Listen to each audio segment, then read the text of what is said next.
Good afternoon, everybody. I hope we're all doing well. I am Don Fish, your host. Thank you for being here as we continue our series, Mom's Movement and Mindset, How to Break Through Resistance and Transform Your Body and Mind. Excited, as I've been excited for every other speaker. I have the opportunity to speak with a lady who I've never spoken to before. So definitely curious to hear what she has to offer. And of course, I'm speaking about Katie Horwitch. Katie is a writer, speaker, mindset coach, and the founder of Want, Women Against Negative Talk, a platform that gives women tips, tools, motivation, and inspiration to shift their negative self-talk patterns. A thought leader on all things self-talk, Katie has worked with global brands such as I Am, That Girl, SSXW, Lululemon, and Whole30 to help women build self-confidence, live fearlessly, and shift the emotional DNA that shapes our self-perception. And beyond the summit today, to learn a little bit more about Katie, you can visit her at katiehorwitch.com or her Instagram at Katie Horwitch. Hi, Katie. How are you? Hello, that was a wonderful intro. I am doing wonderfully. I'm so thrilled to be speaking with you and to everyone who's tuning in today. Yeah, I can't wait. Like I said, I'm definitely curious to hear what you have to say. So with that, we'll jump right in here. Um, Obviously, the big part from the title is overcoming resistance. So why don't we start by kind of talking a little bit about, at least in your experience, where does resistance come from? Totally. When we talk about resistance, words are powerful, first of all. And everybody grew up with a different understanding of the words that they then later deemed good or bad. So when we talk about resistance, first of all, it's super important to recognize that what might resonate as resistance for one person might be like, they might be like, oh, another one would say, I don't have a problem with that. That's not my thing. In my experience, I mean, I've been in this working, helping people, shifting their self-talk for the last 14 plus years, 15 plus years. And in my experience, resistance can come from habit, ties to habits, ties to things that are familiar. Resistance can come from reminders of what used to happen, what's happened in the past, the proof that we have that is somehow now informing our present. And resistance can come from, which I think is actually important to speak about here, resistance can come from a very real place of either physical, mental, or emotional trauma. For example, if we're talking about, we have a history in the fitness world. We come from the fitness world.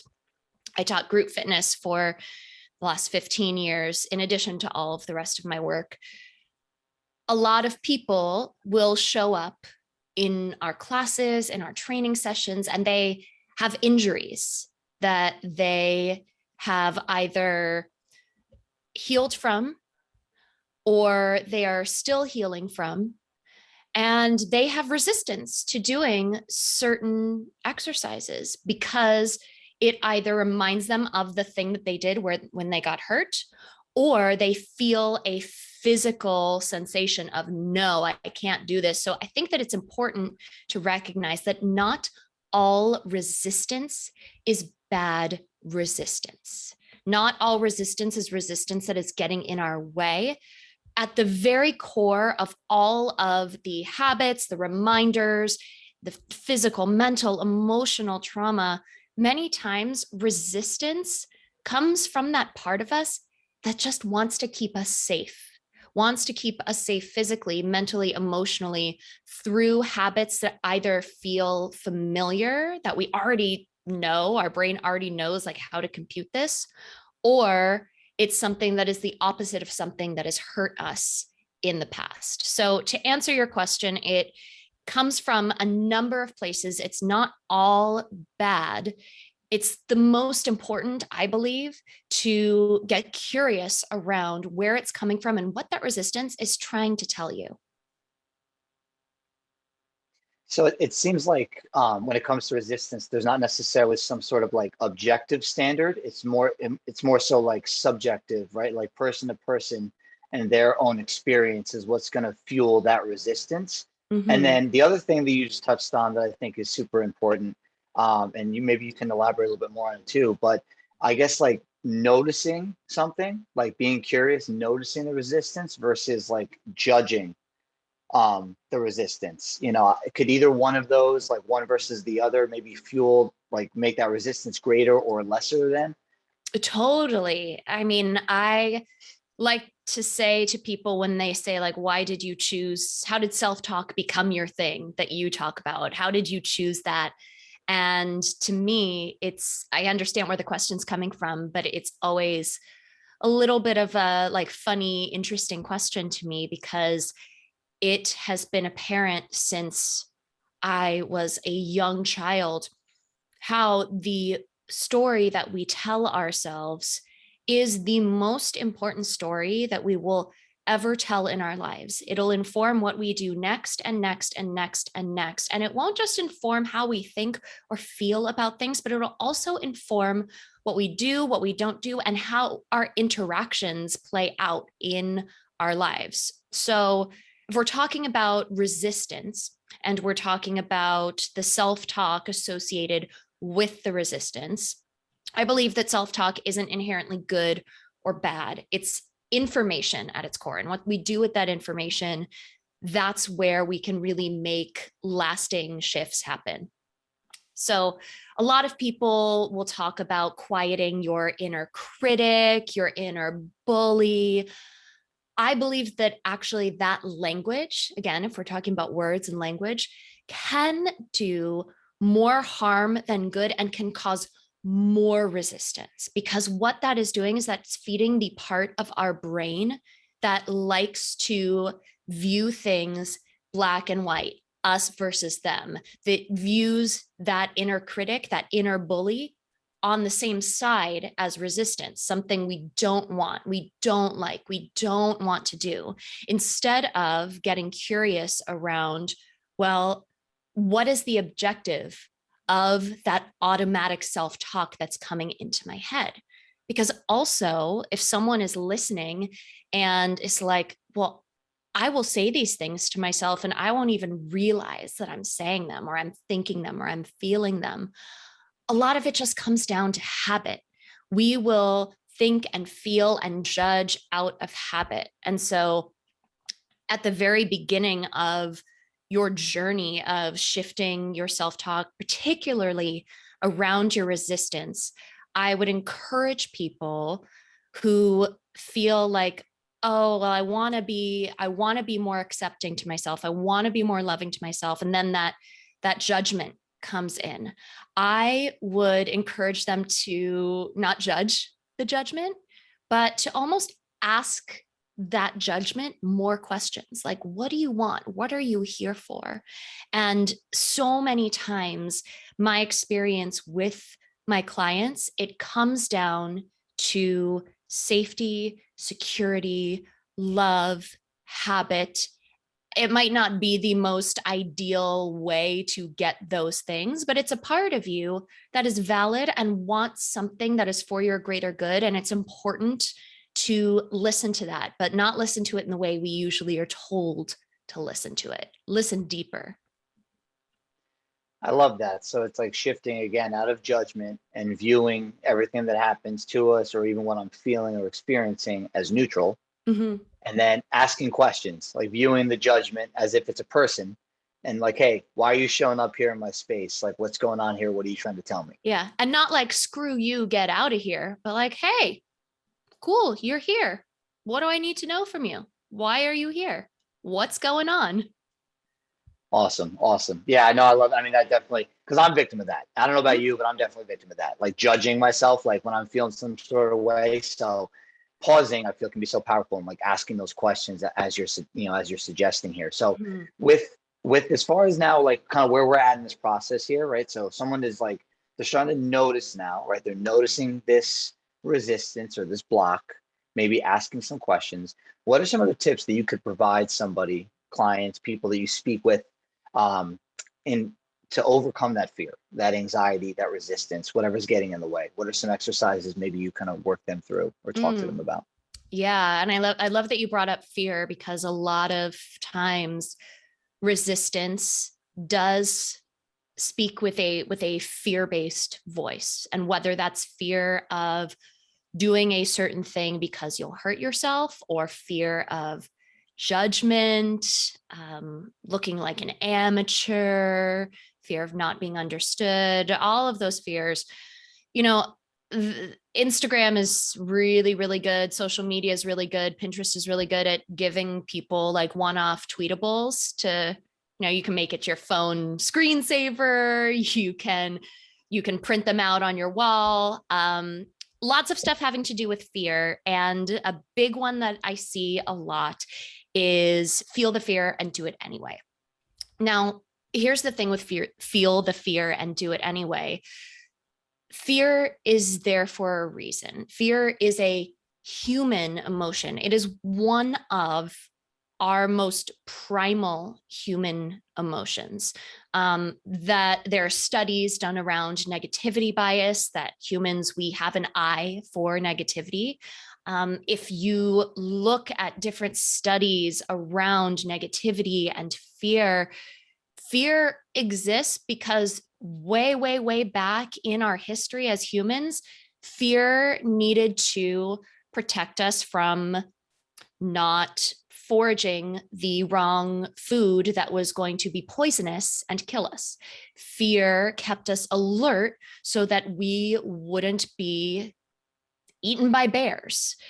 And if we take this to present day and you take feel the fear and do it anyway, even right now, that is a blanket statement that is misguided, because I don't have kids, but I have a nephew who I am a proud aunt of. And if someone went to him on the playground, his name is Ford, and said, "Hey, Ford, I've got candy in the back of my car, or I've got puppies and I'm giving them away from free. You should come with me." If Ford is feeling that fear, he should not do it anyway. That fear is coming in and kicking in because there's something that he is sensing that is not right, that is dangerous, that is compromising his safety. So, all of that being said, it makes sense that resistance exists and coexists with fear, because if the point of the resistance that is coming in is to keep us safe, so is the fear. So it's natural that we feel those at the same time. So it's really hard to lower our fear. But upping our faith in ourselves is a different story. So what I have started to say is that fearlessness is when the fear is less than the faith. Fearlessness is when the fear that you have of a situation, of a circumstance that may happen in the future, is less than the faith you have in yourself. And again, like, you can probably, I mean, I know you can go to my Twitter, you can go to my Instagram. Like, I've made the memeable, tweetable things of that. It's a phrase that is catchy, but it's also an equation. So if you can take your fear and list out the reasons why you're afraid of whatever it is, and then number them, and then you make a list right next to it of all the reasons you have faith in yourself when it comes to the situation, and you keep going until those faith points outnumber the fear, slowly but surely the gears will start to shift, and that fear will tip over to the faith instead. Now, that is a very practical application practice that people can do, is writing at the top of a page what they're afraid of, one column fear, one column faith, listing it out, seeing numerically that you have more faith points than fear points. And that might not be something that you're able to do in the moment. And so, what I would suggest to people is to pick, like you said, making things neutral, pick some time that feels like a neutral time for you, whether it's right in the morning or if you journal at night, and start to work through this when you're not in the moment, when the stakes aren't high. Start to practice this mindset and this shift when you actually don't need it, because things are much harder to shift in the moment, especially things like fear and resistance. And so the more that you can practice it like you would any habit, the better and more efficient you will be at the practical application of it when it's game time, when the moment hits. Does that all make sense? I mean, you said a lot of stuff, but 100%. I mean, the passion in your voice is making me buy into what you're saying. So, of course, I yes. mean, yeah, I feel so incredibly strongly about this. And look, if there are other tools that people have when it comes to fear, if feel the fear and do it anyway, if it works for you, great, it works. There are so many other incredible speakers who are speaking at this summit. Something that I would love to stress is that we are all tools in your tool belt. So my way is not the best way out of every single person. Dawn's way is not the best way out of every single person, but together you can pick and choose and gather your team, gather your tools so that you feel equipped to move forward wherever your life takes you. And that's why I feel so passionately about it. It's like, everybody needs tools that work so uniquely for them. And so when we see these blanket statements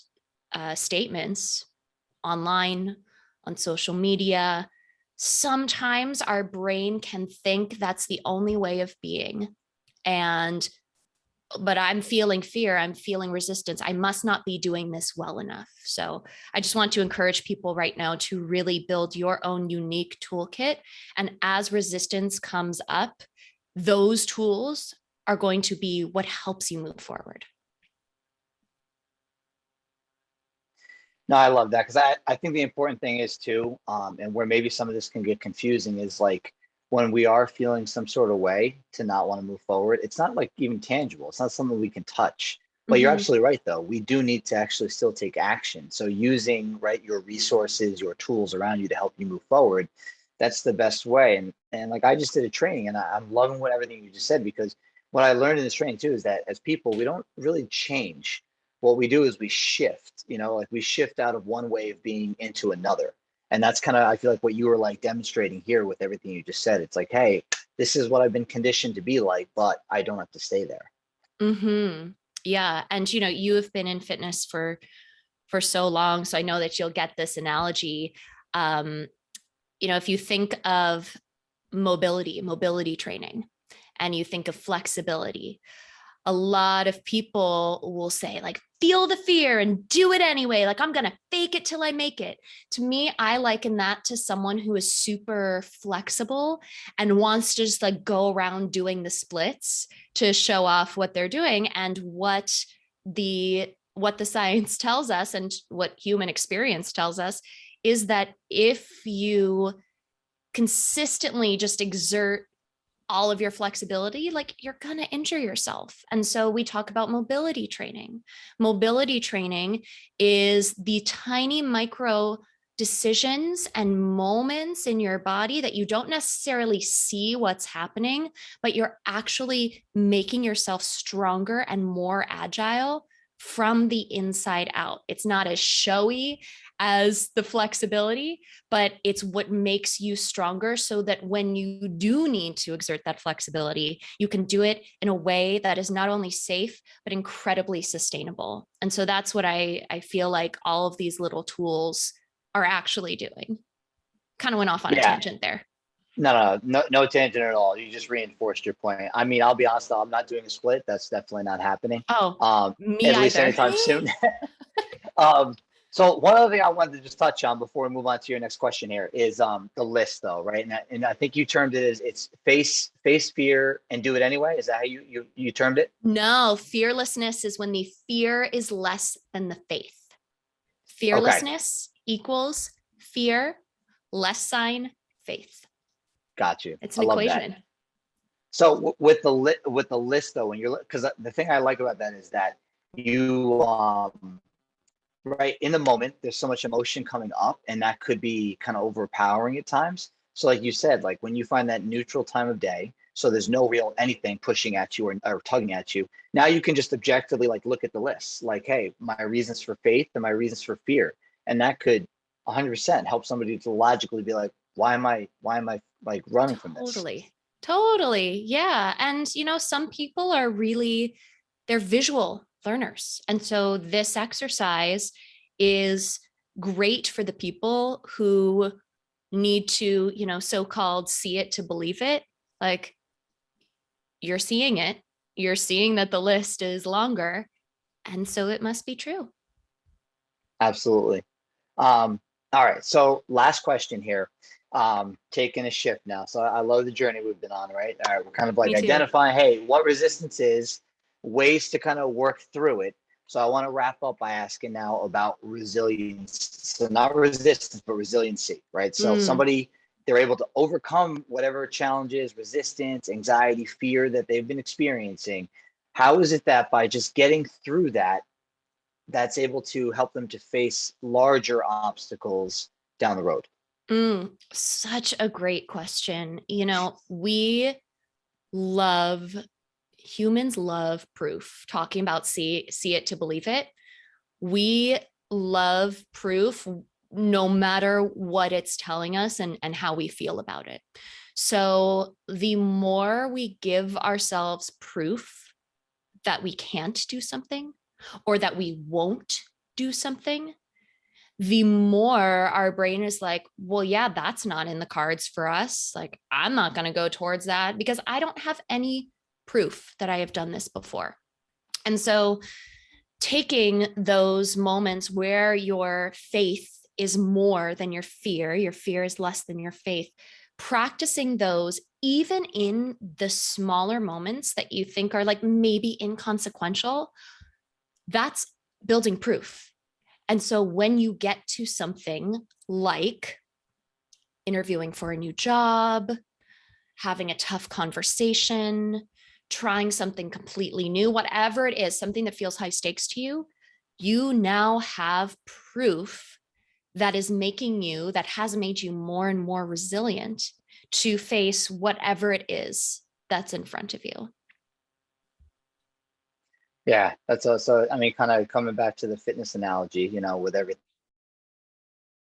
that you've done, it's like, hey, if I did 10 reps at this weight yesterday, like I maybe I can 11 tomorrow, and like pushing through that. Something as Yeah. simple as that, just to kind of paint another picture, give another angle at it. Yeah. Even So even if people want to like fitness analogy again, if they want to lift do more reps, for example, and they're like, "Ooh, I don't have proof that I've lifted more reps before," or they want to lift heavier and they're I've never lifted that before. Think back in a time in your life when what you could do now was something that you had never experienced before. That practice can help build resiliency to keep moving forward fearlessly in the face of the unknown. It's looking back, like if you are watching this, you have a whole lifetime of proof behind you telling you who you are and what you're capable of. Maybe it's not exactly the thing that you're going after right now, but I would bet money that there is something, whether it's big, small, in between, that you have or are experiencing in the present day that past you was like, gosh, I don't know if I can do that. Or, oh, I really want that. Even if it's something as small as something that you have in your house, something as big as your career title or your relationships. Look at the things that you have now that your past self dreamed of and use that as proof to fuel your inevitable resiliency. I love that you're ending on that point, because I was even just about to touch on to that, like in creating this resiliency or building this resiliency, it just it's so empowering for people to see that, like, even though there's resistance and there's always going to be resistance or fear, it's like they can still move forward in spite of it. And that's like really how the resiliency comes to be, you know, and they Mhm. get stronger and stronger, which is, you just said it, you put it so just beautifully. Thank you. Yeah, it's, I love that you said with the fear still being there, because life is life. Life is going to bring you up and down. We as humans are able to experience a mishmash of emotions, sometimes simultaneously. And so the goal is not to get rid of the stuff that we don't like. The goal is to learn how to ride the wave of the ups, the downs, the in betweens, and really experience the full spectrum of who we are, to be able to move forward and make the turnaround time of, for example, going from fear to faith focus, making that turnaround time just quicker. It doesn't mean that you're gonna not feel fear. It means it's there, but you're able to implement the practices, the habits that you have worked on forming. Absolutely. Thank you so much, Katie. And again, for everybody watching at home, this is Katie Horwitch.